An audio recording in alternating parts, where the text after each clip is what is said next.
Notre série, cette semaine, nous emmène à la découverte du territoire picard à travers les personnages qui le font vivre. Une série qui va nous emmener aux quatre coins de la Picardie. Allons aujourd'hui du côté de la frontière belge, en Thiérache. Noémie Marot-Saferis et Clément Jean-Pierre se sont rendus dans le petit village de Saint-Michel, très très proche de la Belgique. Voyez.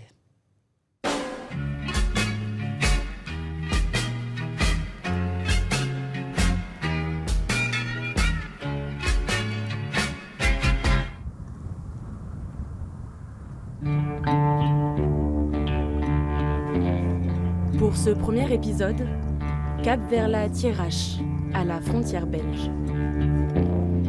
Méfiez-vous des apparences.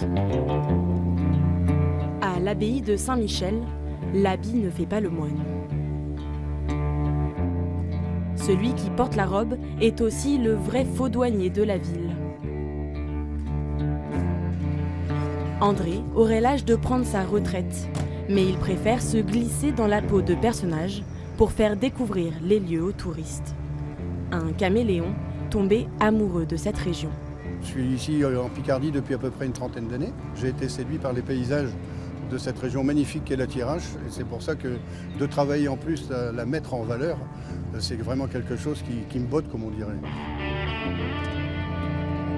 On est vraiment dans un endroit central qui est situé entre deux pays, mais 4 ou 5 régions en même temps. Là, on est en Belgique, là-bas, on est en Belgique. Et pour bien vous situer, par exemple, les bouteilles de gaz que vous voyez là sont en France, alors que le poteau juste à côté, il est en Belgique. On ne peut pas mieux. Alors ici, on est encore en Picardie, puisque vous êtes dans le département de l'Aisne, mais regardez bien ce que je vais faire.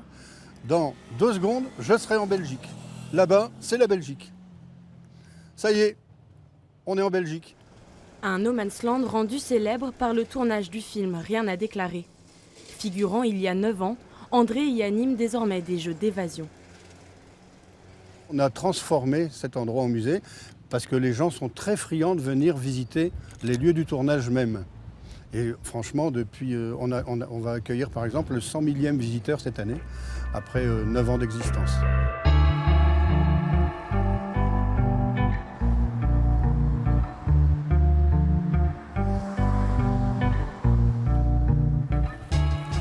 Autre frontière, naturelle cette fois, la forêt de Saint-Michel. 3000 hectares de verdure, point culminant de la Picardie et témoin de l'histoire.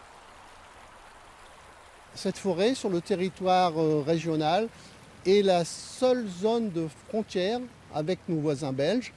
Et pendant une longue période, elle a été le théâtre de nombreux passages, de nombreuses invasions. Un poumon vert dont les branches centenaires s'entremêlent. À l'image de la vie des habitants, au carrefour de plusieurs identités. Partout en Picardie, vous trouverez des gens qui sont passionnés par l'endroit où ils travaillent. Et Saint-Michel, c'est en Picardie, ce sont des frontières administratives. Après, ce qui est le plus important, c'est pas de revendiquer une identité. Ce qui est important, c'est d'avoir une identité. Être picard, ce n'est pas un long fleuve tranquille pour les transfrontaliers. Et vous le verrez demain, ils ne sont pas les seuls à questionner leur rapport à la Picardie.